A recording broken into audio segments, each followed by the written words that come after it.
Paper फुटीचं निमित्त करून Abhijit दिपकेच्या cockroach पार्टीने दिल्लीमध्ये आंदोलनाचा घाट घातला. परंतु पहिल्या दिवसापासून आम्ही सांगतोय की हा अभिजित दिपके सुपारीबाज आहे.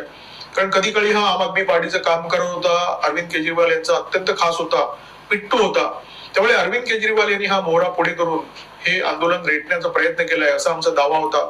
माझ्यासारख्या अनेक लोकांचा दावा होता. हा दावा खोटा आहे हे सिद्ध करण्याची सुवर्ण संधी आता अभिजित दिपके याला मिळालेली आहे. पंजाबमध्ये आम आदमी पार्टीची सत्ता आहे. भगवंत मान मुख्यमंत्री आहेत. पंजाबच्या फरीदकोटमध्ये बाबा Farid university of health science आहे आणि इथे फार्मसीच्या 450 पोस्ट साठी परीक्षा होती.